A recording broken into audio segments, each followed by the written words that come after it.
Hi friends, இன்றைக்கி ஈஸியாக எப்படி நம்ம சேனலில் இட்லி பொடி செய்யலான்ட்டு அதை வீட்டிலேருந்தே ஒரு 5 ஸ்டெப்லேயே இது ஈஸியாக செஞ்சிடலாம். ஃபஸ்ட்டு வடை சட்டியில் கடலப்பருப்பு போட்டு நல்லா ஃப்ரை பண்ணுங்கள் ஃப்ரெண்ட்ஸ். ஃப்ரை பண்ண பின்னாடி உளுத்தம்பருப்பு போட்டு அதையும் நல்லா ஃப்ரை பண்ணுங்கள் ஃப்ரெண்ட்ஸ்.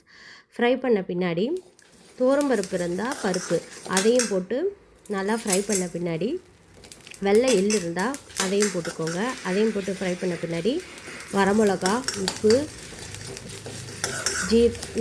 வரமிளகா உப்பு போட்ட பின்னாடி ஃப்ரெண்ட்ஸ் பெருங்காயம் அதையும் போட்டு நல்லா ப்ரௌன் கலர் வர வரைக்கும் நல்லா ஃப்ரை பண்ணுங்கள். ப்ரௌன் வரணும். ப்ரௌன் வந்த பின்னாடி இது நல்லா ஃபேனில் போட்டு ஆற வச்சுடுங்க.